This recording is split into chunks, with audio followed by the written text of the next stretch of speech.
Resonance of Fate is a game where you will die early and often. Enemies are cruel obstacles standing in your path, getting their jollies from watching you suffer. And you will succumb to their uncaring tricks over and over again until you finally rise up and strike them down. The prospect of viewing a game over screen repeatedly throughout this lengthy adventure may sound like a less than inviting situation, but it is this challenging battle mechanic that makes this game so difficult to turn away from. Yes, this game will kick your butt, but you will learn, you will adapt, and you will succeed. This is an exciting, engaging game that may not give a hoot for your feelings, but it's so darn rewarding when you finally win that you won't even care that you were knocked down so many times earlier.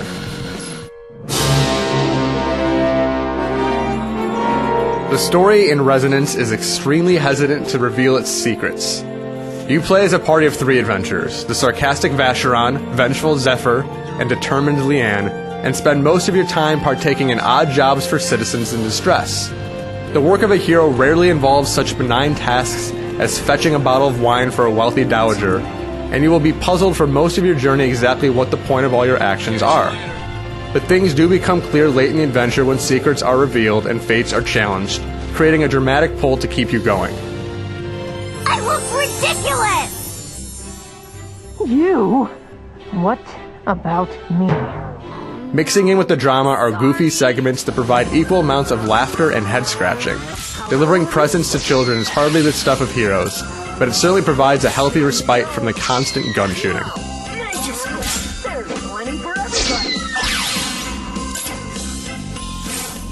And shooting guns is exactly what you'll spend most of your time doing.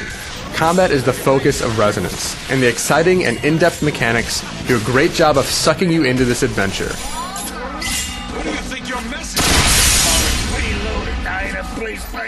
Boring. Everything is built around movement and positioning. Once you decide where you want to move, everything plays out in real time, and enemies are all too happy to pepper you with bullets if you leave yourself vulnerable. You will need to perform hero actions which let you pull off mad jumps and crazy sprints to position yourself out of harm's reach while still dishing out damage of your own.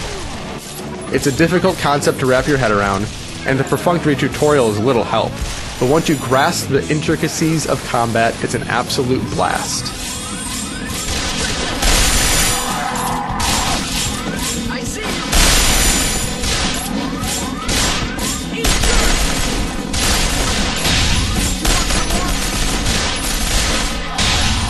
The challenge comes from figuring out just how to tackle your opposition. They have a wide variety of attacks and armor of their own, and trying to whittle down their health while avoiding their retaliatory blows requires a deal of careful planning and well-executed action. Thankfully, you have more weapons at your disposal than just a machine gun and pistol.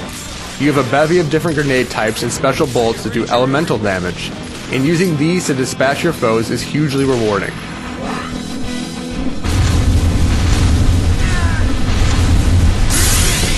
Normal enemies pose a challenge in Resonance, so it makes sense that boss battles are intense and extremely difficult.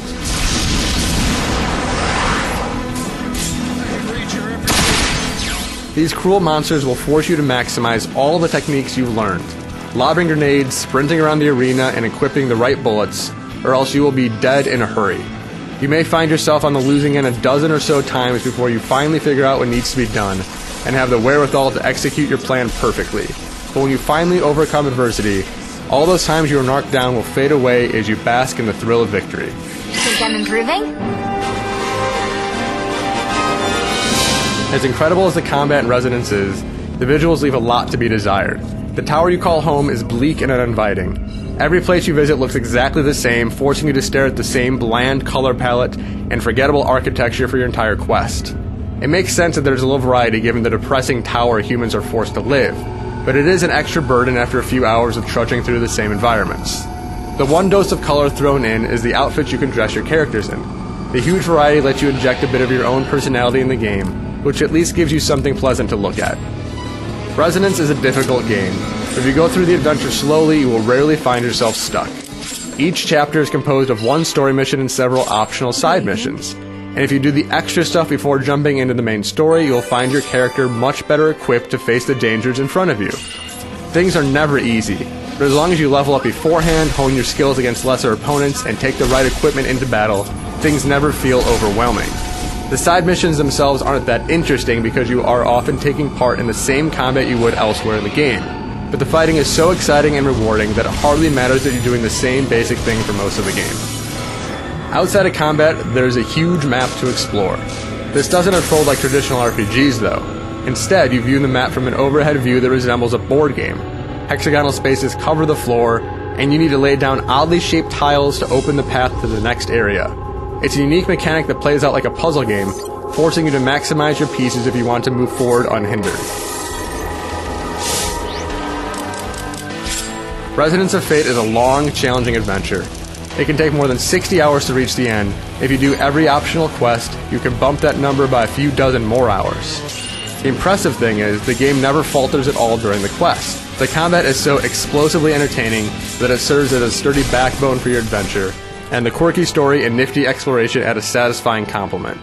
Aside from the repetitive environments and steep learning curve, this is a great adventure that sucks you in until you reach the end.